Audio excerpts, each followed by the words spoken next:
Welcome to Retro Spectrum, the podcast where we pick an artist, change our mind, pick a different artist, listen to all of their albums, force our friends to listen to them as well, and then talk about it. This week, we're talking about Shania Twain. As was always the plan. 90s country pop queen. The queen of country pop, I believe, is how she's been referred for many years. We do a lot of queens of and kings of and godmothers and godfathers of. So many of our episodes have been that. Isn't that funny? Yeah, I think that comes with the territory of picking iconic artists. She's an amalgamation of a lot of things. Yeah, I think she has her own influences, but I think she has her own voice, too. I think that comes through in a lot of her arguably cheesy country pop from the 90s. Did you say inarguably? No, but I probably should have. Nevertheless, we still enjoyed Shania Twain. Let's go, girls. Woo!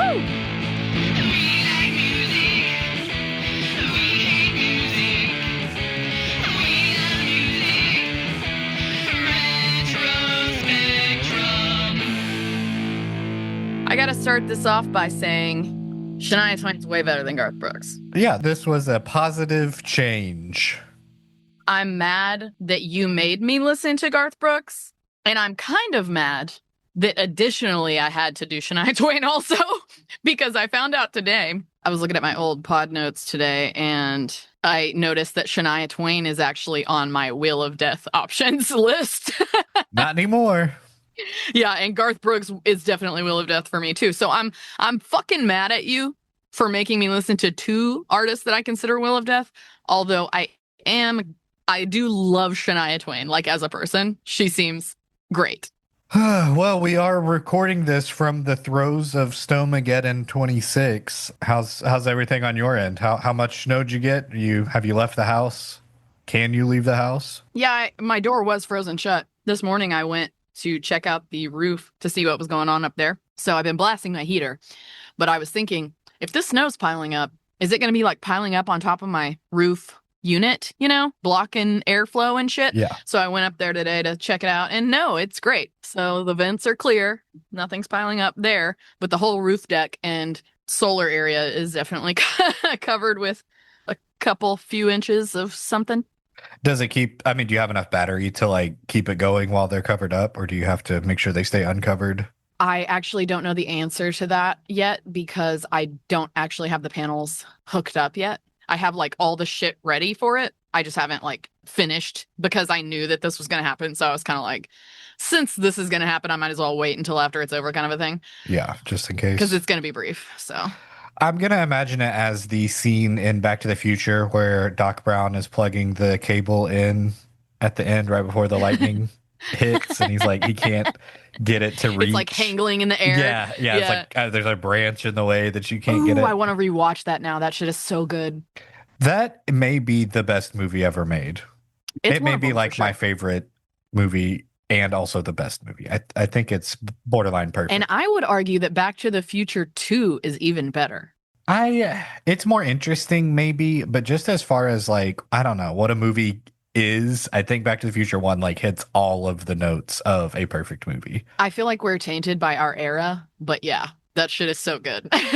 Yeah, I don't Back 2 gets a little bit darker and that's why I like 2, because it's way more reflective of reality. It may be a better movie. Actually, we're living through 2 right now. Yeah, I would argue 2 would maybe even be an improvement.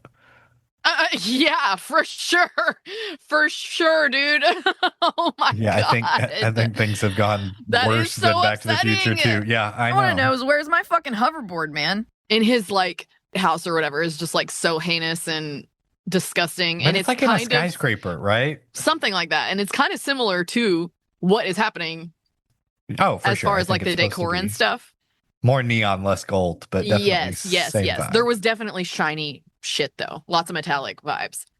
I think there was a lot of gold and just a lot trashier. This version's more fake, I don't know, Marie Antoinette energy. You know what I mean? Yeah, the Victorian. Mm-hmm. Like Versailles. You went, I didn't. I had the fucking mutant baby flu when we were in France. Yeah, how'd it turn out for those guys in Versailles? Whatever happened to them? Exactly. So anyway, Is that the band we're doing? Call back to episode 2. Yeah, that's for the OGs out there. Me and you. And actually, okay, so I just said that Back to the Future 2 was the better one. And there's a few movies with sequels that I think are the better. Like the second one's the better one. Uh-huh. And Jaws 2. well, Bill and Ted 2. I'm pretty sure there's like probably a Ninja Turtle sequel that's better. It might be Ninja Turtles 2. I don't know. It's kind of the reverse of Back to the Future. This first one is the dark one, and the second one's the more kind of like brighter, goofier one. So it's funny because my friends have a podcast about sequels called The Shocking Return. If anybody's interested to check that out. It's on YouTube and they have really cool visuals. So I've been snowed in for 3 days. I've watched a ton of movies, listened to a ton of Twain. Tried to track down her Netflix documentary, but it has been scrubbed from the internet. So I don't know. Yeah, I was wondering. I saw it on like Philo TV or something. I couldn't find it anywhere. I couldn't find anything that said where it was to stream. Yeah, I tried to find it too. I couldn't find it. I think it might have been on YouTube to buy. See, I couldn't even find it to rent or buy or whatever. It doesn't. They just took it off. I kind of wonder why. It came out before her last album, so I wonder if it was like more of just a promotion for that. And then once it was gone, once that album was out, they didn't need it anymore. I don't know. I don't know if I watched much official. Sometimes it's hard to find like official documentaries about bands or whatever. So I just watch like tons of YouTube shit. And a lot of the shit on YouTube is like TV short documentaries. The couple that I watched were not very good on YouTube. One was a Canadian broadcast, and one was like, I don't know what it was, but it felt like AI kind of like it just had slideshows of pictures and like some voiceover thing, and it kept snipping the same 3 or 4, like her Walk of Fame induction, one from some award show, and there was like a third one, and they just kept cutting 1 or 2 sentences from those and then incorporating it in. And then they had some random lady talking about her career art. It was not good or all that informative or all that entertaining. A lot of the ones on there were pretty like sensationalized about her divorce and stuff. So that was annoying. Yeah. I mean, the guy was an asshole. So there's that. I tend to avoid the tabloidy ones. I did watch a couple that looked like they were going to be like that and weren't as bad, but then I did watch some that were. That's why I don't click on them. I don't want to reinforce. Well, yeah, totally. I mean, it doesn't really matter because I'm one person in a sea of. Hey, every vote matters, okay? This is an important message. That's such an optimistic view to take. It's true. Every single one person can impact the world so fucking much. Literally every decision you make impacts the world. Just literally you fucking breathing impacts the world. Like way more than you would expect. Have you ever seen The Butterfly Effect? I base my entire philosophy around Ashton Kutcher's 2005 magnum opus, The Butterfly Effect. Where he, spoiler alert if you haven't seen it, skip ahead 15 seconds, strangles himself in the womb. Will go with his own umbilical cord.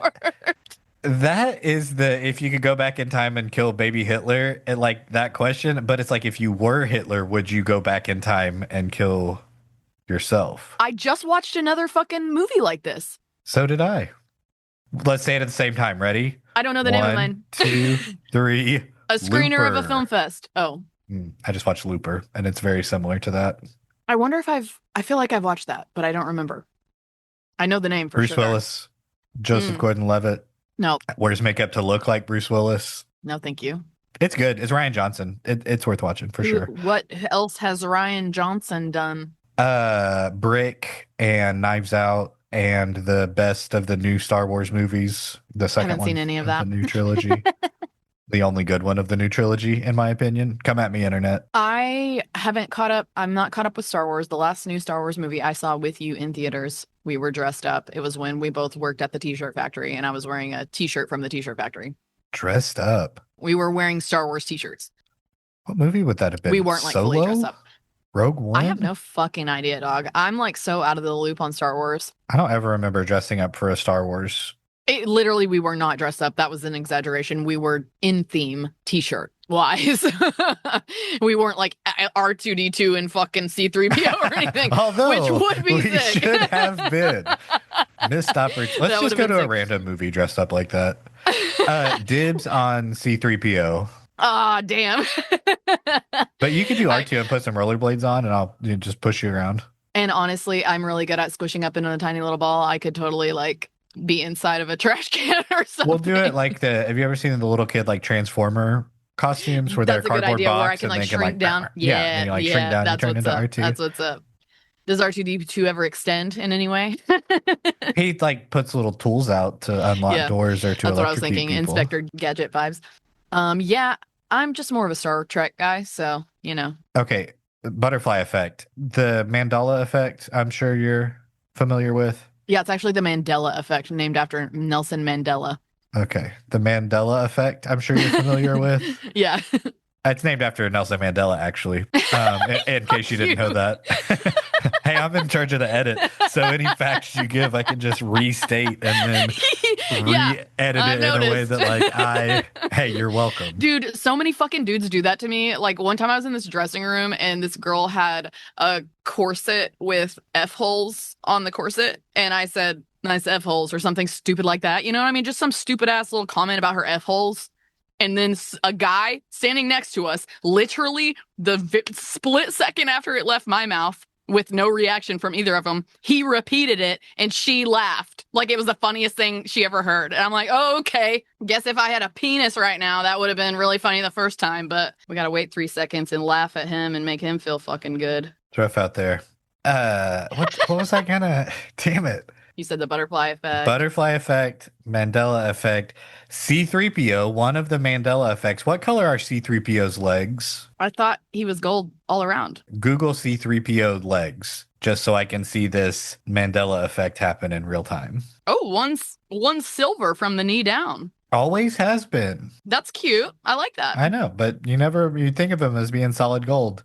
But one of the examples of that is supposed to be his leg being silver. But I think that's just a byproduct of people. I mean, I think the whole thing is just a byproduct of people not remembering things correctly or watching stuff when they were like 8. Yes, and also on top of that, specifically in this case, in film, the majority of shots of the characters are from the waist up. Yeah. There's not often a ton of full body shots in movies for some annoying reason. I mean, it depends on people's style, and Star Wars probably has more of them than a lot of movies because there's probably a lot of like action where people are running and stuff. But even then, if they're like in motion, it depends on the lighting. I mean, silver and gold are pretty, and there's probably a lot of reflection off of the gold onto the silver. See, I think it's more about the color correction. Yeah, there's all kinds of factors to this specific one. The Berenstein Bears is the one that's everyone knows it's the Berenstein Bears because that's what our brains recorrected it to, because Berenstain doesn't really sound like a name. Well, and it was probably, I mean, those books were read to us before we could read, and who knows what the people who were reading it to us said. They probably said Berenstein. Well, I know that my teachers don't know how to pronounce words and shit when I was a kid, so. and so, like, okay, is it more likely that there is some alternate universe shift, or is it more likely that the children remembering being read to just heard the name wrong and are remembering it wrong? Well, I think that we're all remembering it wrong, but let me not discount the fact that I also do believe in quantum shit. Time is an illusion. It's all happening at once kind of vibe. You know what I mean? Different dimensions. Who fucking knows, bro? I could believe it. I do. I don't know the details, but something's going on. Ooh, I got one for you. Do you remember the dress that broke the internet? Yeah. Oh my God, I'm so glad we're talking about this because the other day I remembered it for some reason. It was referenced in something else. And I was like, I think I remember it being blue and black, but let me go back and see because I kind of remember both, Yeah. And so I went back and looked at a picture of it and it looked white and gold to me. And I was like, okay, this is kind of weird because I remember blue and black, but maybe I just had heard other people saying blue and black and thought that or whatever. Anyway, as I'm looking at this fucking photo, all of a sudden, as if a filter just snaps in front of my eyes, it changed to blue and black. And I could never get back to the white and gold version. Like, I kept exiting out and re-looking at it. I screen recorded my phone.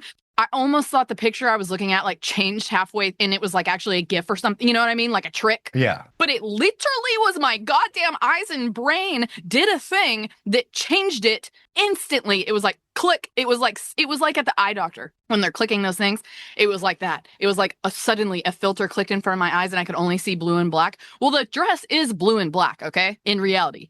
And so I was like, okay, this is fucking weird. So then I started researching it, and apparently people who see the white and gold combo are way more rare, and it's like you have more activity in a certain part of your brain if you see that. And I was just like, oh my God, have I smoked too much weed? What happened? Why did it just click off all of a sudden? You know what I mean? Because now I'm feeling like it's like desirable to see the white gold version, even though the reality, quote unquote, is the blue and black. Color, man, it's fucking insane how the brain and eyes, all that shit works, senses. It's fucking wild.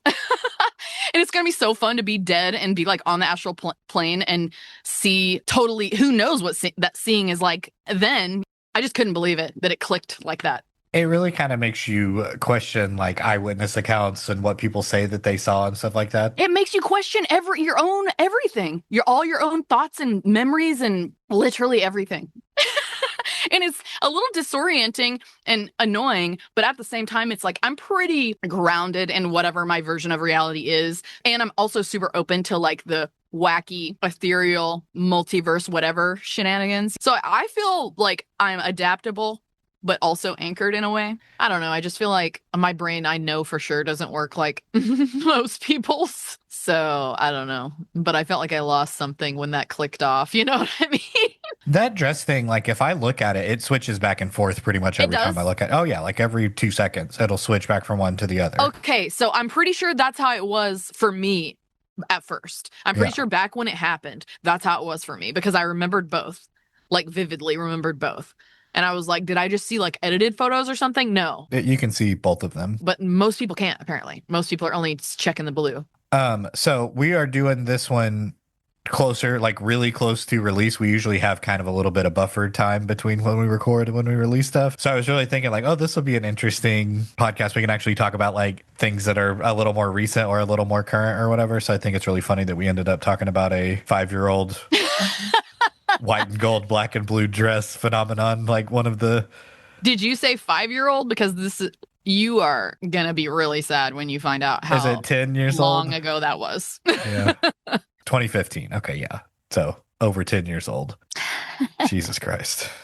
Yeah, no, the older we get, the more it's going to be like... 10 years ago was 5 years Well, and ago. I mentioned the butterfly effect. When was that? Yeah, exactly. If you're looking for references more recent than 2010, good luck. I mean, let's be real. This is like a podcast for millennials and younger people who are nostalgic for millennial shit. Butterfly effect, 2004. Yeah. Hopefully we'll catch that wave. Oh yeah. So I was saying this was like a little bit closer to relevant. Yeah, well, like present day. Well, who's not relevant is also Shania Twain, I would say. Although her lyrical content is insanely relevant. I disagree. I think she is relevant, and I think she's making a play at relevancy. Like, I could see her having the Tina Turner-esque later in career resurgence. Well, she already has a whole Tina thing going on with moving to Switzerland. I'm telling you, there's a lot of parallels there. The Ike situation, like there's a lot going on there. Yeah. So we did switch to Shania Twain. We have listened to a ton of 90s. Oh yeah, surprise. Country. Shania Twain. Yeah, surprise. Surprise, men make bad choices. And he's going to come up a lot in this, I feel like, because she mentions him in her, but like there's a lot of connection between the two, kind of. Yeah, I think they were kind of on parallel career tracks. Exactly. I don't know that they really interacted, but they're both largely credited with the like country to pop crossover. But I'm going to focus mostly on Shania Twain because I'd rather have that conversation. Well, yes. I think she actually is a decent human being. Oh, totally, totally. You know what I did not know coming into this? What? Anything about her, really. I didn't know that she was Canadian. Really? I'm sure that I had heard that, but it wasn't really in my mental picture of her as a Canadian artist. Did you know that she is one of the top 5 selling Canadian artists of all time, of like all Canadian artists? That makes perfect sense. Do you want to take a guess at who some of the other top 5 selling Canadian artists are? Celine Dion. That's one. Avril Lavigne. Nope, surprisingly. Both of them are connected though, because Celine kind of helped Shania, and then Shania broke Avril. Did you know that? No, I did not. That was something I learned in this. I think there's a line to be drawn from Shania Twain to quite a few present day artists. Yeah, for sure. But Shania specifically was doing a thing at her shows where she would let local girls come up and sing from the crowd, kind of a thing. And Avril was one of them. That's awesome. Yeah. And then they did some stuff together later. That's really cool. I did not know that. Yeah. Super cute. Any other guesses for top selling Canadian artists? Sorry. Canadian. One of them does have an Avril Lavigne connection. Was Sum 41? Nope. The other one. Damn, who else did Avril get with? Oh, wasn't she married, or isn't she married to Chad Kroeger? Ew, is she? Ew, what? Yeah, they Avril Lavigne and Chad Kroeger were married from 2013 to 2015. Ew. I mean, I guess that kind of makes sense in a way. Oh, so Nickelback's one of them. Alanis Morissette. So you got Shania Twain, Celine Dion, Nickelback. So there's a fifth one that I'm not getting. Okay, he's saying everything I do it for you. So Bryan Adams. Yeah. Yeah, Bryan Adams. So yeah, Bryan Adams was the fifth one. He's the top five. But Shania's in that company. Bryan Adams has a connection to Tina because he sang at her wedding and they were friends. So many connections. So yeah, Shania Twain, hugely successful, top selling, not just Canadian, like top 5 Canadian artists of all time, but like in the top 10 everywhere. Has the top selling country album by a female artist, just like hugely popular. I was expecting her to have a lot more albums in the 90s because I really think that she is synonymous with the 90s. But she only released 4 albums between 93, which was her self-titled, and 2002 before she took her break. It's just that every single song off of those 3 that were really popular, like pretty much every single one of those songs became a single. So she only had those albums, but so many of those songs off of them became, because like most albums you feel like have 2 or 3 singles between album cycles. So I would have thought, based on the amount of songs that she had that were popular, that she would have had probably a new album every year for like 5 or 6 years in the 90s. Her like second and third albums was all single. Like like you knew every song on there because exactly. They had all been popular. And my fucking family had those albums, so I knew them all too. Yeah. Well, I think everybody did. Like this is one of those artists that just feels like I think everybody did have a copy of them. You know, they sold tens of millions of copies of these albums. So it's like one per household pretty much in the US. And it's like annoyingly, undeniably catchy, although that's not the kind of music I like. I really do not like most of it. Although the messages I'm on board with for the most part. We've listened to a lot of pop artists this season, and like this one may have been the one that broke me, where I was like, I don't know, I kind of like this. It's broke you in that way. I don't hate any of it. I don't know that I would like seek it out, but listening to it was like not an unpleasant experience. The songs are catchy. They're goofy and like funny in a way that doesn't take itself seriously. She's funny. I do think that she is saying something generally in her songs. Like I do think there's a general message to her songs and stuff, but it's not preachy. It's not self-serious, but it's also not like a gimmick. Like it's tongue-in-cheek in a way that I kind of appreciate, and I don't know. It feels annoying to say, again, authentic to her. Like she's writing this shit. Which I also had no idea. I didn't know that she wrote her own music. And that's why it's so much better than all the other, then it could be like what you're saying, like it could have been a gimmick, but it's not, just because it's her and she's just saying what she wants to say. And yeah, a lot of it is super lyrically cheesy as fuck. And I'm gonna say I hated it more than you, for sure. That I understand hating it. This is another one where it's like, am I listening to the song, or am I like experiencing the nostalgia of these songs being on, you know, like all the time? That's what got me through most of it, quite frankly. But I don't know. There are just some tracks that are like undeniably catchy, the most 90s. Truly. And some of them are actually really good. It's very loosely country. Well, okay. Her accent, though, is what is the most country thing about it, and I'm not crazy about that. And I've always thought it's kind of weird when people from a certain place with a specific accent, but then they sing and it's like a totally different fucking accent. That doesn't really make sense to me. I mean, you're playing a character. Yeah, I definitely think there's some accent like put on in her songs to sound a little more twangy. Well, there is. She had a Canadian accent, and in her book because I do research even on artists that I don't like their music, I go out of my way to really do this shit. You know what I'm saying? So I watch all these documentaries. I'm almost done with her book, one of her books. What's the name of the one you're reading? Let me see if I can guess it. Is it Let's Go Girls?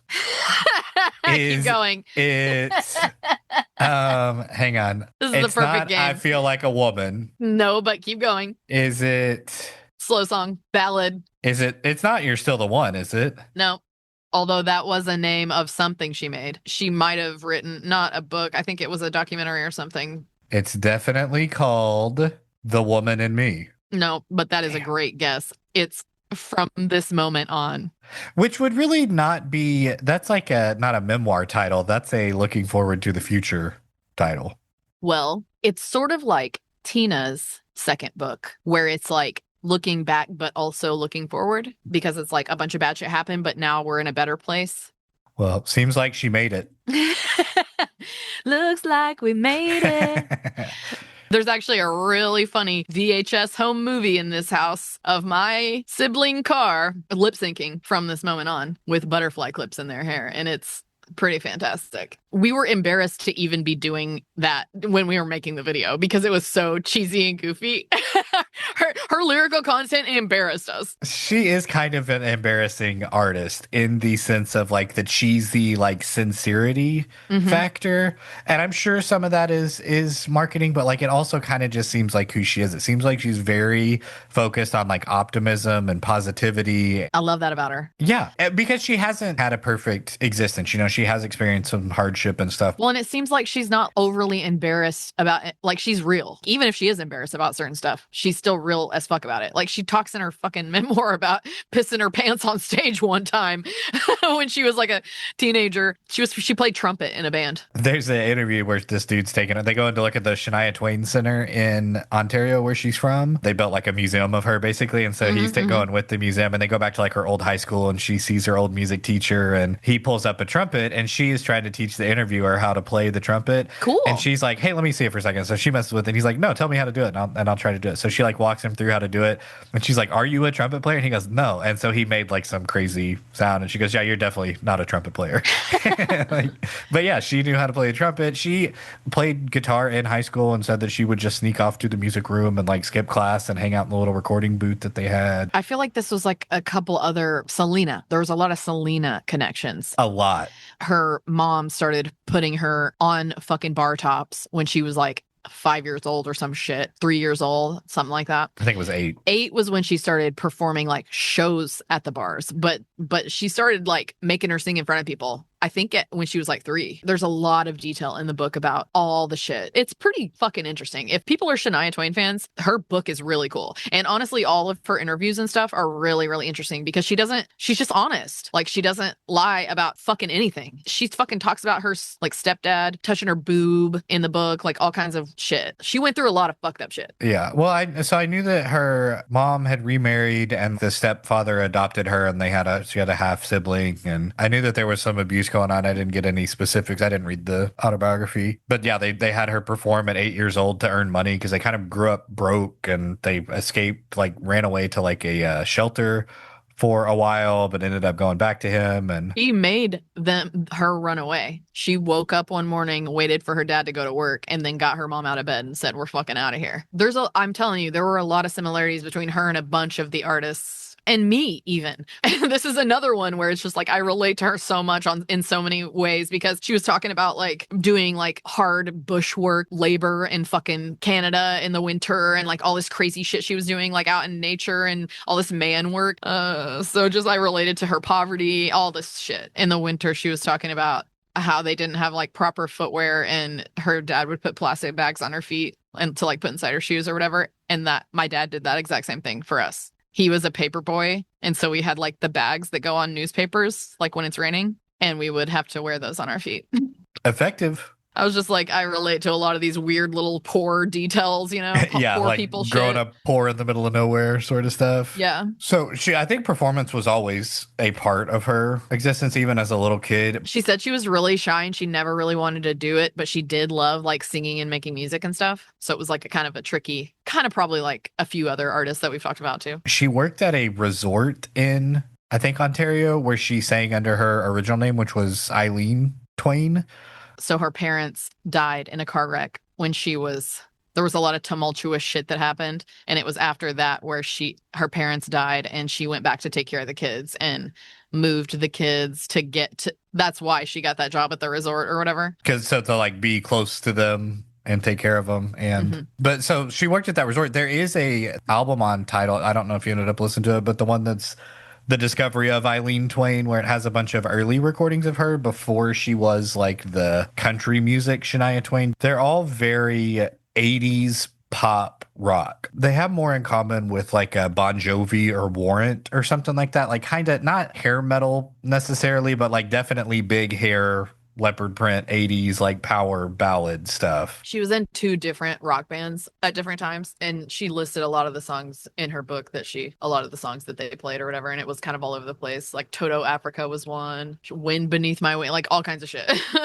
One of them that I read about that she didn't like doing was Warrant Pour Some Sugar on Me. Said she never liked singing that song, which ended up being like written and produced by the dude that she married, Mutt Lange. Oh my God. He wrote that song or like produced that album. I don't know that he wrote that song, but he produced that album and worked with Warrant and like those type of bands. That checks out. But that's what she was recording and singing before she came down to Nashville. It's interesting to hear just because it sounds, I don't know, it's weird because he does end up doing pop stuff, but it's not kind of like she wasn't trying to be a country artist. You know what I mean? She was trying to be like a power pop. I think she just wanted to sing. I think she just wanted to do music. How'd you feel about her self-titled album? I liked a few songs on it. I really like the cover. That's my favorite part about it. Her in the snow with the wolf and the big fluffy jacket. Yeah, she was like, everyone asked me if that was like set up or fake or like photoshopped or whatever. She's like, no, that's where I lived. Like, like that was my backyard. Yeah, exactly.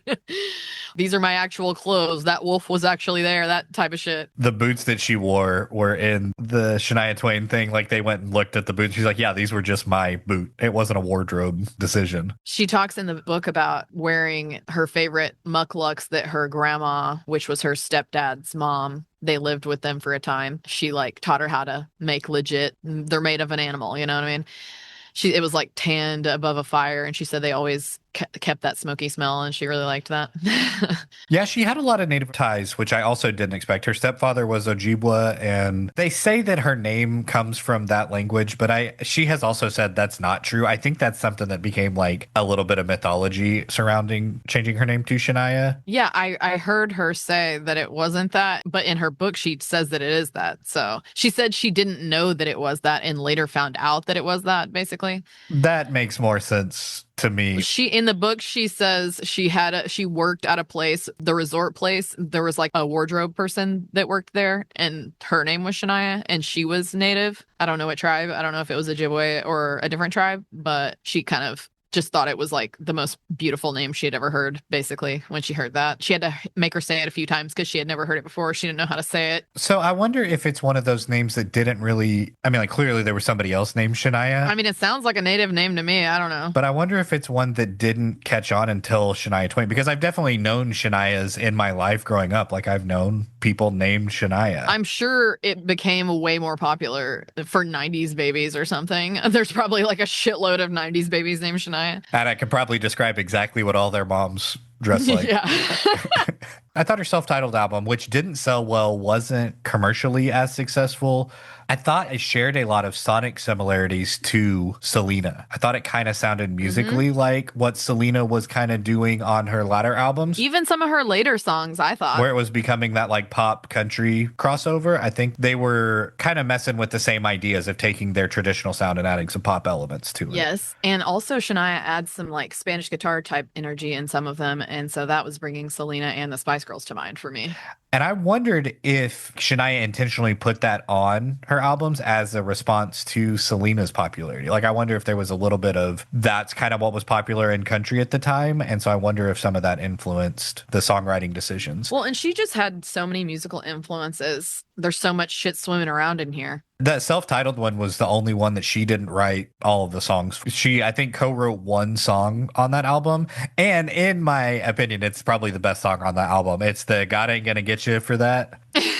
which is like I think it has all the things that are Shania Twain songs. Like it's kind of like it's like insinuates a thing without being graphic. Yeah, which is like the perfect country vibe. Yeah, it doesn't like cross any lines or it's not like offensive or lewd or anything. It just is like you know what she's saying. But it also has like a little bit of humor to it. It's a little bit of a joke mixed in with the song. But that was the only one on that she wrote. I didn't realize that. The Dance with the One That Brought You is a similar cadence of you gotta know when to hold 'em, know when to fold. Yeah, there were a couple over her thing that was like, oh, this You sounds gotta like dance with the one. one that brought you. Yeah. I get like kept waiting for Kenny to pop in. The Gambler. But yeah, what made you say that? The visuals of that music video kind of had Selena energy too. That was the other thing is that music video got banned from CMT So stupid. because she's showing her midriff. But I watched it and it's like the tamest. But it looks like she's wearing clothes that Selena wore. Like she's dressing similarly to how Selena's dressed. Album cover, that first album cover. Yes, her album cover, even her like stage costumes and stuff, like very. I don't like I said, I don't know if it was like an intentional influence or just. Well, that was also just the fashion at the time. Right. Like if so like Selena's influence was so large that it wasn't directly influenced by Selena or just like a byproduct of her cultural influence at the time. But like the song sounds kind of like Selena and that video looks like a video that Selena would have done just with Shania Twain dancing around. It's all like on the beach. And so I thought that was really interesting. I didn't really expect to find that in there. And they're kind of from different, north, south. Yeah, different worlds. Totally different situation. Yeah. But there were different similarities there. I mean, certainly she was aware of Selena at the time. In the book, she talks about how she went to like some kind of store and bought a bunch of clothes for that music video, but she doesn't mention any influences or anything. Yeah, so that probably more that Selena was just influential. And also just that was sort of the fashion at the time kind of too. Right. She met after that album, like didn't do super well, but she met her who ended up being her first husband, Mutt Lange. After that, like during that album cycle in 1993, they got, I don't know, they talked on the phone a bunch. Everything I said was like they shared a lot of phone calls, but they ended up getting married at the end of that year. He called her up trying to pursue her because he had a crush on her. Yeah. At 17 years, her senior. So do with that what you will. I think the name Mutt, not to shit on dogs because I love dogs, but that name for him is extremely fucking appropriate if you ask me. Yeah. He's not Ike level, but fuck that guy. He's a big producer in the 80s. He did a lot for Def Leppard and he produced AC/DC Back in Black. Since Shania has some of the highest selling albums of all times, I was looking at a list of like the top 10. I think either 2 or 3 of the top 10 highest selling albums of all time he produced.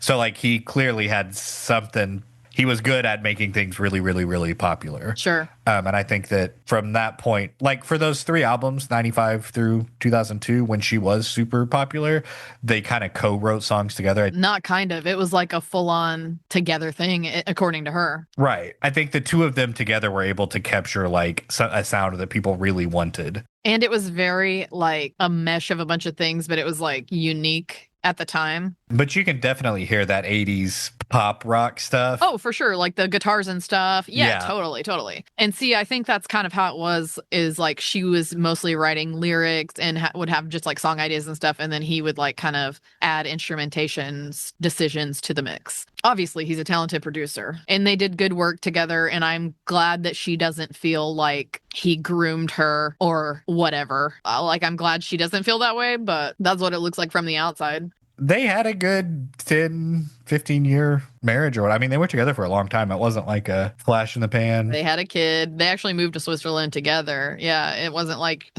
with Tina where she moved to Switzerland to get away from Mike. They actually moved there together. The first one that they worked on together, the first album was The Woman in Me, the one from 1995. This is the one that I owned that I bought recently on CD as a Goodwill purchase because hilarious. I thought it was funny. So I had listened to this one relatively recently. My parents had that one. That was the one that Bo Derek's husband shot. And they shot some music videos too. Yeah, Bo Derek inducted her into did the speech with the Hollywood Walk of Fame. So I think it's funny that they were friends. Yeah. Out of the 12 songs on that album, 8 of them were released as singles. So again, I think this is why I thought she had more albums than she did. They're all really fucking catchy songs. This one is the out of the more popular ones. This one's the most country out of those three for sure. I think she got progressively more and more pop Totally. after this. But the Mm-hmm. first single, "Whose Bed Have Your Boots Been Under?" like that is a country ass It's a song. fucking classic, dude. Yes. And same with Any Man of Mine. So fucking country classic. Yeah, very, very, very country, very classic, very boot scooting boogie. Like you can see line Mm-hmm. dances happening to these. So no real surprises that she fucking hit. No, I think it was timed perfectly and primed perfectly. I do think that she wrote from a unique perspective. Like I think that she, similar to, I'm going to draw some parallels here. So she sold 20 million copies of this album worldwide. It became the best-selling female country album of all time, replacing Patsy Cline's greatest hits, the one that was released in '64, the green and yellow one. Yeah. This album replaced that one as the highest-selling female country artist album. I knew she was the highest selling something at some point. But I think that similar to how Patsy Cline chose songs written from a particular perspective, I think that Shania Twain writes from a perspective, like an underrepresented perspective. I think her like sassy female, like I think it has a healthy dose of feminism, but I think that it's a really palatable version of like positive feminism. Exactly. One that doesn't piss off dudes. But also doesn't bow to them either. Like I think it is very, It's powerful. it's like it's girl power. But because it's country, I think, because kind of the chicks have the same energy. Mhm. And I feel like that's a very country vibe for some reason. It's like a wholesome type of a thing almost. Yeah, for sure. It's not crass in any way. It's very, very palatable, but it's still very much like I'm in charge, kind of like having the autonomy. There's a certain thing about country women, women from rural areas, be it Canada, be it the southern US, whatever. There's a certain thing where it's like, if a dude does something and you're like, don't fucking touch me, there's a certain type of broad from these areas that's like, can put a man in their place and be strong about it, but it's not like, I'm gonna fucking kill you, but it's like, don't fucking touch me. You know what I mean? Like there's some in between of like, because I go a little harder on the I'm gonna fucking kill you side of things. But she's really good at standing up for herself in a dignified way. Clearly there was an audience for what she was saying just based on how popular it was. And I think she did it in a way that, I don't know, really connected with people. Like there was a void, and I think she filled that void. I think she was saying things in her songs that people wanted to identify with. I think it is really similar to how Patsy wrote songs from the perspective of like the position of power. Like she was the woman, but the songs are from her position and not as like a response to a man, but like how she felt, like it was coming from her perspective. But just that's how I am. Yeah, she's just natural and authentic. And when she was talking about the Bush stuff, she said she used to like pride herself on being like the guys, like strong and tough. And like she was doing this hard man labor. She was like, I didn't look at myself in the mirror for days on end. They didn't bathe. They were like, out in the fucking nature, camping and doing this whatever the fuck nature work. This was the first one she did with Mutt. This is where they started mixing different versions, especially the singles, but they would do a country version with like the country instrumentation, the fiddles and the lap steels and all that stuff, but also redo a different mix with pop versions of it. The pop versions of this album didn't get re-released until they did like the 20-year special edition version. Are you talking about The Woman in Me still, or the next one? The Woman in Me. They did pop versions of The Woman in Me. Damn, I didn't listen to those.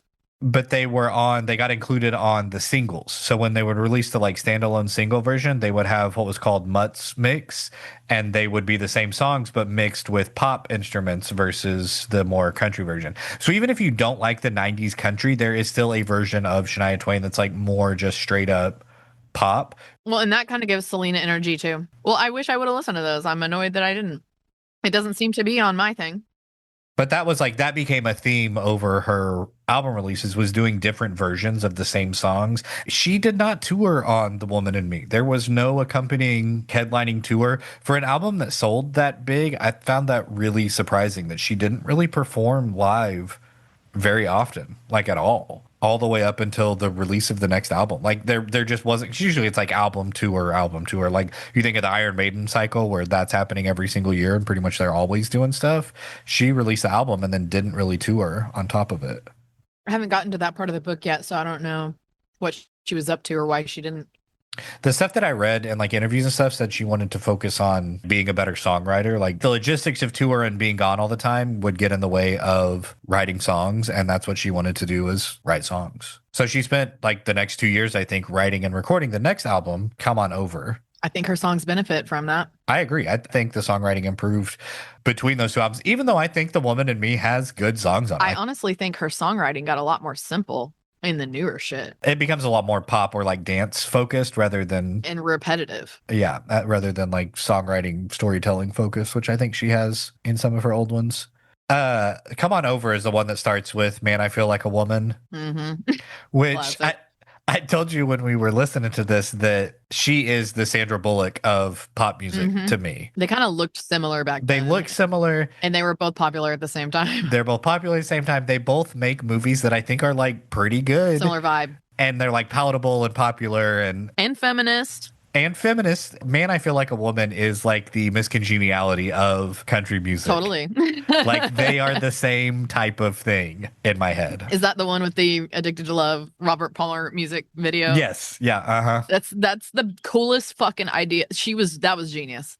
She just like recreates the Robert Palmer Addicted to Love music video, which was looming large my whole childhood. But she's the guy and the girls are men, and she just looks so good. It's just so good. It brought to mind me the scene in Spice World where they're dancing and they have the dude backup dancers. Yeah. That video made me think of that. These guys were not wearing assless pants, but no, she couldn't have got she could barely get away with showing her belly button. I don't think she could have done that. But she showed it a lot. She kept showing it. She didn't stop, which I liked about her. I liked that she never let anybody tell her what to do, basically. And I think that was because she sold so well. Even before that, there's stories in her book where there was like a music producer guy that had her like stay the night with him and was trying to fuck her, and she like told him off and left and never saw him again. Like she was not having that shit. There are some stone cold classics on this album. I know. The other one is That Don't Impress Me Much, which I cannot. So good. I don't know that I could count the amount of times that I have heard that song. Like it's in the tens of thousands, probably. Yeah. It was literally everywhere the entire, I don't know, all the time. I feel like you heard it once a day for a decade. I pretty much know every word to her second and third album because they played all the time everywhere. And even my parents had both of them. So, and it annoyed the shit out of me in theory, but also most of it is so catchy that it's like hard to be mad at sometimes. And you have to sing along. You know what I mean? Like I know the words. There's going to be singing involved. It also has You're Still the One, which I think is I think it was a response to people, like a response to how people wrote and talked about her marriage to Mutt. I think Still the One had, like, I think it was a direct response to that of like, we've gone through all this stuff, but we're still together and we're against the world. I mean, they did last for a long time. Yeah. She said they did fight a lot in the like studio and stuff.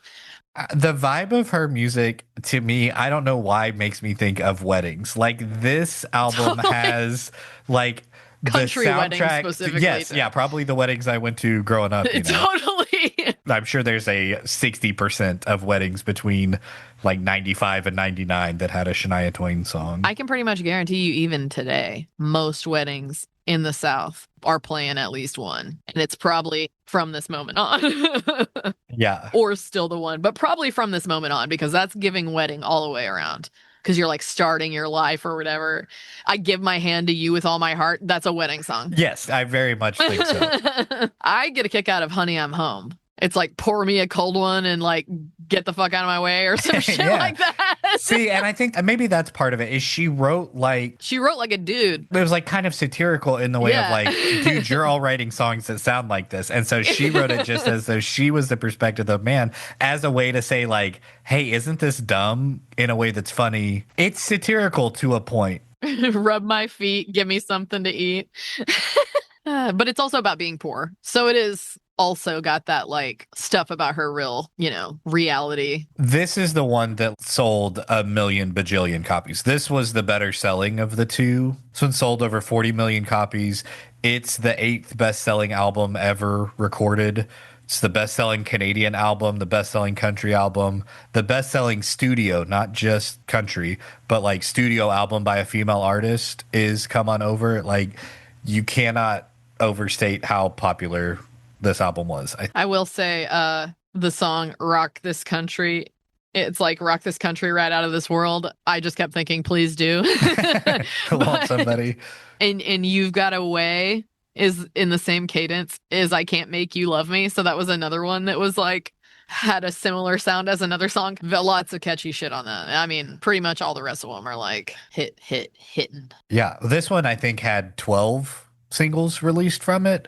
There's 16 tracks on there. Like, it's just crazy how many of these songs ended up on the radio or ended up being singles. I mean, that second and third album was both like, yeah, most of the songs were super, super popular. I mean, I'm telling you, I know all the words to all the songs on both of those fucking albums, and I don't like this kind of music. But like, based on the amount of songs that hers that I knew, I expected that to be a bunch of albums. The fact that almost all of those songs come off of those two albums, it was surprising to me. Like, I thought that would have been spread out a little bit more. It's funny how that happens sometimes. Yeah, and like, I don't know, it makes sense to me to like keep putting singles out off of albums, an album that already exists, versus having to do a new album every year. If it hits, it hits. Because there was 5 years between this one and the next one. And I think if you're really trying to make a good album, you would want all your songs to be that good. Worthy of being singles. Exactly. Because I feel like the one single or two singles off each one is kind of like an industry money-making type of a vibe. Like, we can let the rest of these songs be kind of weak because we're just going to keep pumping out albums and keep making money off these people. And trying to get people to buy more different albums.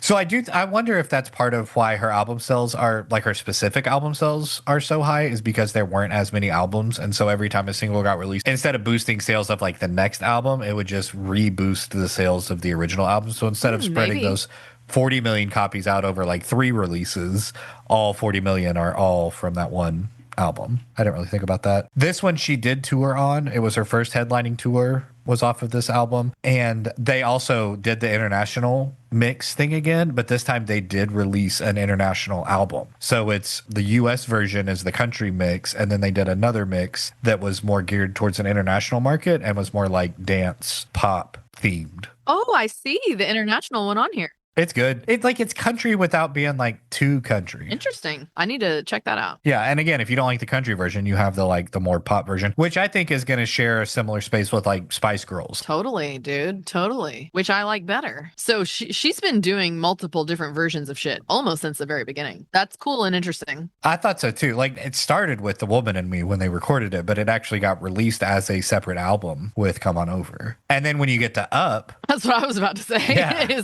Then we go off the fucking rails. I wonder why she decided Bollywood. Was there like a resurgence of Bollywood or something at that time? She's her religion is Sant Mat, like Santmat.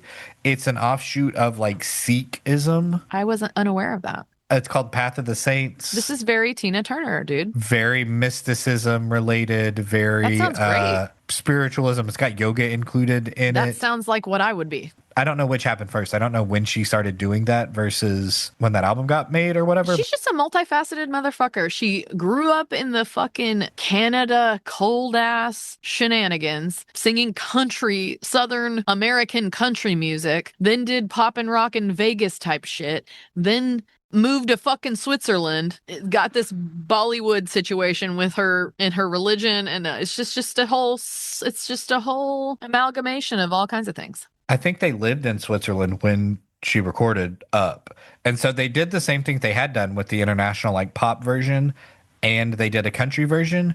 It wasn't like her and Mutt that did the one that was like international themed or like Bollywood themed was the blue version. Blue was Bollywood. So I did red and blue. And I listened to green and blue. Okay. But they gave the blue version to these dudes called Simon and Diamond Dougal, and they remixed it for the like Bollywood international Indian versions. Okay. What'd you think about those albums? The Bollywood one was my favorite version. I think it was my favorite thing of anything that she released. It might have been. It was really danceable. I really was moving. Let me restate that. I think the blue version is the most interesting thing that she released musically. There's a lot of really cool things that happen on that album that don't happen in her other music. Yeah. It's not the catchiest to me. It doesn't scratch the same like pop anthem itch that a lot of her other stuff does. Bollywood really gets me going. So like I like Indian instrumentation. What surprised me was it wasn't just Indian. It had a lot of like borderline dub and reggae sounds to it, which I also kind of dug that too. I found that surprising. And Well, and then the next album has a fucking reggae song on it. the now. Yeah, the first song is like reggae as fuck. But I also thought that was a really cool, if you're going to be an international artist, which I think was her goal, I think she wanted to be world famous, and I think she was. It's really interesting to release versions of songs that are reflective of the regions that they're going to be released into. Totally. And When You Kissed Me had some Spanish guitar Spice Girls vibes on that song. So there was like Bollywood shit, but other shit, like you said. It was I thought really interesting one. The Juanita song was very gay, very lesbianic, very lesbianic. Yeah. Possibly one of my new favorites. That one also had some funny lyrics too. Well, her lyrics are fucking cheesy for the most part. It's funny because on the first album, I didn't say this before, but when I was listening to it and looking at the cover and stuff, and like one of the other probably top selling artists is Jewel, and they have a similar upbringing and like tumultuous childhood, poverty, blah, blah, blah. And so I was thinking like, I feel like Shania could have gone the Jewel route. Like she could have been like a more folky kind of situation, and that would have been fun to hear because her voice is amazing. She can do whatever she wants with her voice pretty much. So yeah, it would be fun because, you know, she wrote these songs and can play instruments. It would be interesting to hear a stripped down version of a lot of these where it's just her and an acoustic guitar or something, because I do think that's what it was initially. Yeah, but I think the production is such a huge part of her, like the studio production is such a huge part of her sound. Well, and also such a big part of it is her fucking fake country accent. Well, yeah, but it would be nice to hear like a plainer version where she is a little more focused than all of the maximalism of the production that I think they were going for. But I think Mutt brought a lot of that into the fold. For sure. For sure. Because I could see her kind of going maybe potentially a Jewelish route at some point if they hadn't converged. Yeah, like a singer-songwriter type. And she does kind of have Alanis vibes too sometimes, because like there's some pianos involved here and there, and Alanis is feminist as fuck too. You know, that she could have gone a similar rock route of Alanis even. But at the beginning, they like wanted her to be country and kind of pressured her to be country. So that's just sort of what it ended up being. I think, didn't she get hooked up with somebody when she was working at the resort that like kind of took her to Nashville and was trying to get her in that world? Yeah, because she wanted to sing more pop at the time. The song Ka-Ching has this just straight up Pink Floyd Money intro with like the cash register and the I heard that. I was like, okay, Shania, this is a pretty clear Pink Floyd reference. Okay, Shania, or okay, Mutt? Well, yeah, Mutt probably. But dude, okay, the song's up, and I'm gonna get you good. Like they're just, I don't know. Like I said, I don't know if I can divorce myself from when these songs came out, but like they're just good. They're good, listenable pop songs. I mean, the first version that I listened to, which was the pop version, because you listen to the country version, right? Yeah. I was not super jazzed on a lot of it because the lyrics are so fucking cheesy on a lot of it. But then, like I said, the few that I liked. The Ain't Going Down one, I was like, is this fucking anti-abortion? Like, what is this? I tried to do research, and it seemed like it was just about, like, that wasn't her intention. But the lyrics kind of come off that way. She didn't say they come off that way. I'm saying they come off that way. Yeah. She said it was about like one of her friends that got pregnant young and decided to keep their kid and was happy about it, kind of a thing. Yeah. But like not telling other people what to do necessarily. Right. And I don't think she's the type of person to do that at all. But the lyrics could be construed that way, especially by her audience. Country people. I don't think she's just country popular though. Like I think she had a much wider appeal than that. I think we think of her as country people because the people that we exactly. Yeah, the people that we knew that listened to her were country people, but totally. I think she was more popular in other arenas. Well, one thing I will say that she never got into drugs, and she was talking about that in the book, that she was kind of lucky and kind of surprised. Yeah. Like it could have happened, but it didn't. Yeah. Just because she just happened to not be interested. She just said it didn't seem fun, or she didn't really want to feel that. Yeah, I don't know. She really feels like a I'm high on life sort of person. She was describing herself when she got record contracts and stuff. This is like right where I was landing in the book, is like they were trying to train her to like media training basically, because she is from the fucking bush. Like, she cussed a lot and said what she thought and was really like energetic and Unfiltered. me. When she was describing what they were training out of her, I was like, oh, all my personality traits, basically, which is why I'm not good at, shit like that. So, how much did you get into about her break thing? Because this was 2002 when this album was released, and then there's a 15-year break between this one and her next album.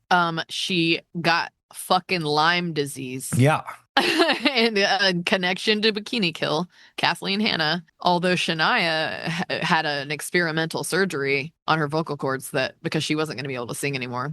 Yeah, she lost her voice, had to have surgery, had to retrain it, took time out. I think she did some stuff like singles and was on some Christmas albums and that sort of thing. Also, she just wanted to live her fucking life for a little bit. Yeah. She was like, I can't go to the grocery store. I can't do shit. She had a kid. She just wanted to like have a kid and live. So they fucking moved to Switzerland so they could be normal people. I think there was a large part of like didn't plan on singing anymore. I think that was going to kind of be it for her career. But yeah, she didn't know she could. There was a TV show that she did for the Oprah's network. They basically documented her rehab and like recovery and retraining her voice, but it also detailed her divorce from Mutt. So they moved to Switzerland and they were just like living their lives or whatever. She got a personal assistant, basically, like a personal assistant secretary type person. And they became best friends because, you're moving to a different country. So you're obviously going to get close to the people you're around the most. But anyway, so she's like best friends with this chick and then they ended up cheating, Mutt cheated on her with this chick and the chick's even younger than Shania, by the way. And Shania and her knew because what happened after that is the grieving husband of the chick that Mutt cheated with and Shania ended up getting together and they're still married. Yeah, they got remarried. So I don't know what happened with Mutt and the other chick. I don't know if they got married or what. I tried to research that. Apparently they're not married, but as of 2003, Shania said they were still together. So 23? 23, yes. Because, the other chick and her husband had a kid together and Shania and Mutt have a kid together. So they have to still interact all the time. But I think that there was a lot going on during that break. And like I said, she had the TV show too. And so I just don't think music was the main focus. So Now came out in 2017. Yeah, that was like her big comeback thing. She did a Las Vegas residency for a couple of years before that one came out. I don't know. But that was her comeback after the Lyme disease and the surgery and all that. And this one to me is like not country at all. This is the point where we've stopped being country and it's pretty much like dance pop. How did you feel about Now? The weird reggae shit on the first one. Yeah. Light of My Life I thought was interesting, kind of 90s alternative vibes or almost like trip hop kind of energy. And Roll Me in the River was very like outlaw country, like Willie Nelson vibes, which I thought was fun. And those are my notes for that. I think that there is a noticeable change in her voice. This is the first one she wrote. Yeah, there is. Completely on her own. And it was also after that surgery, but I think she went a much lower register. And what happens to her voice really reminded me of what happened to Tina Turner's voice over the course of her career, like where she got that a lot deeper, richer, like thicker vocals. And it's not bad. She still has a great voice, but it's definitely not the same voice that she sang with initially. Well, and as you age, your voice just changes anyway. Yeah. I thought there were some bangers on this one, actually. A lot of them were very obviously about, like, the whole album almost kind of felt like it was about getting better after the breakup kind of a thing. Because there was one that was like, we got something they don't. That was very blatantly. Yeah, a diss track. Yeah. I mean, yeah, kind of. And then there was one called Life's About to Get Good. Although this is in 2017, but who knows how long it took her to write these and when she wrote these, you know what I mean? Yeah, I think it was written from like 2014 to 17. And I think there's an interview where she said she wrote like 40 songs for this. And these are the like 16 that made it onto the album. Because they broke up in like '08. So she had a good handful of years to process that whole thing. But it seems like a lot of these songs were inspired by the breakup. So I think her 90s music, I said, is like wedding music being played at weddings and stuff. I think the newer albums, 2017, 2023, I think those are recently divorced music. Like that's the music you listen to after your first divorce when you're like back on the town.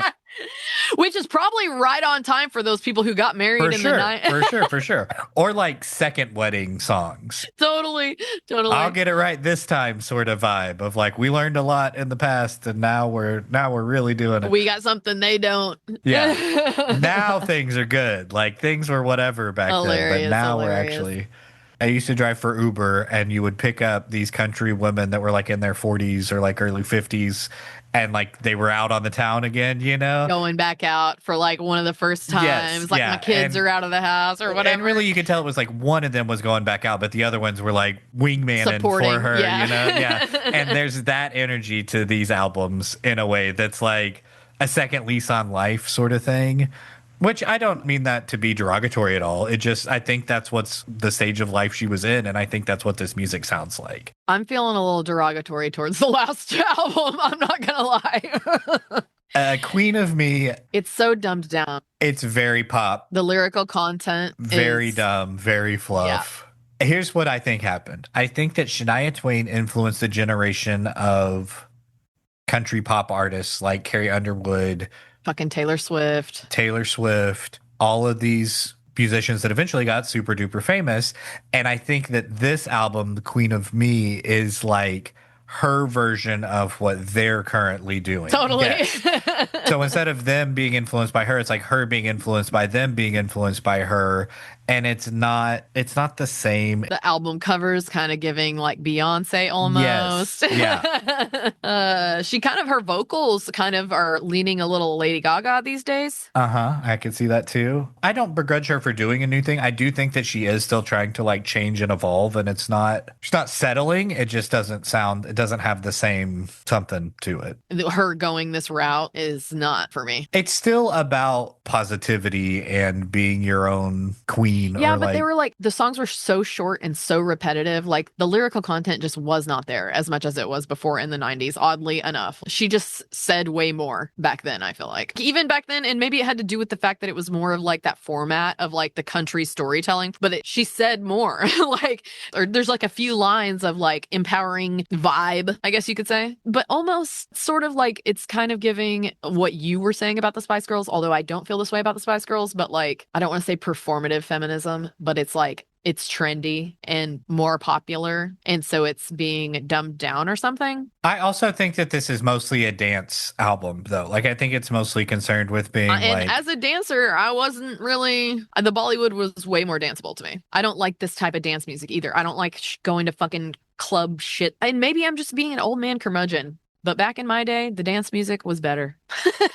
And there is good dance music now, too. It's just not the popular at any old club type of shit. And that's kind of what it's almost giving like Kesha vibes.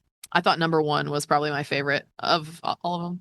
yeah, I could see all that. It is the one that I don't have any emotional context for. Wanted Man was very I can fix him lyrically. It was like, you're a piece of shit, but now that I love you, you're gonna be better, basically. I wasn't really on board with that message.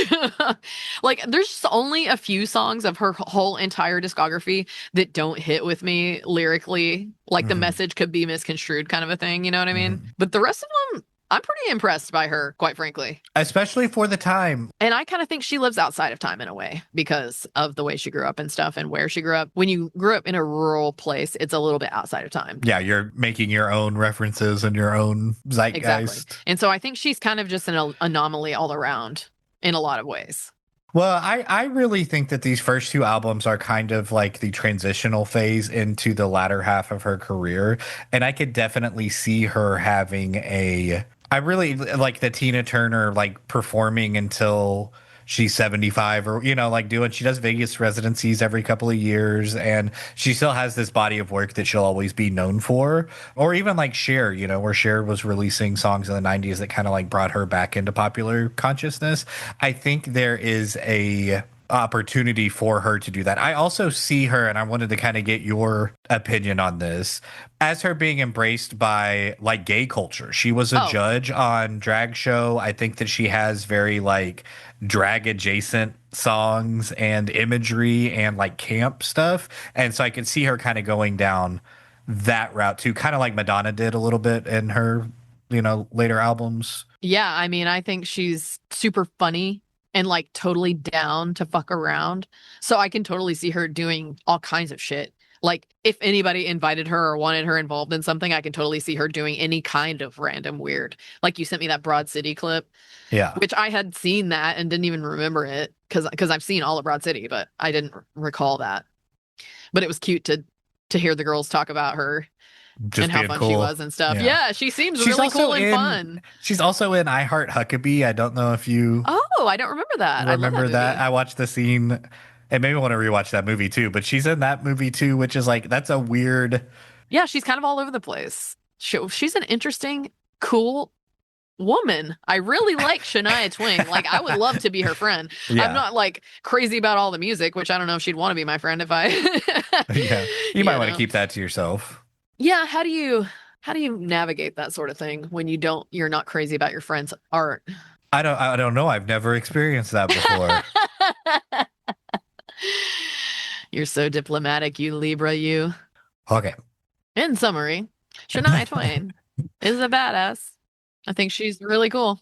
Okay, I think that like always when you have these really high selling artists, it's worth listening to just to get an idea for like what were they doing that was so popular because I think it gives you some insight into those times.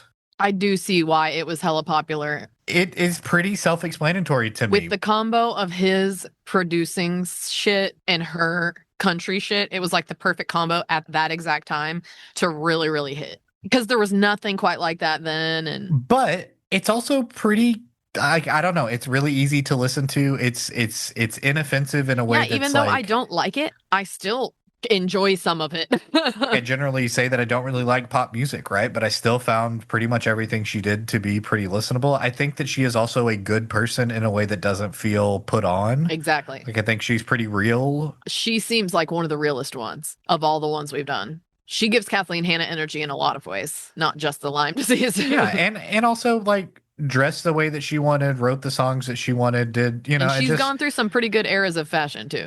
so I liked this more than I anticipated to from more than even like the intellectual biography, like historical angle of it. Like I didn't really hate listening to this either. It wasn't like I did it all really fast and it wasn't like oh my God, I got to do another one of these. I definitely was mad about mad about a lot of it. Country is really triggering for me. I think that's fair. I think that's reasonable. But she of all the ones, like I said in the fucking when I was mad about you picking Garth Brooks in the at the end of the what was it, the Gorillas episode, I said Shania Twain would have been better than that at least or something like that. And I stand by what I said.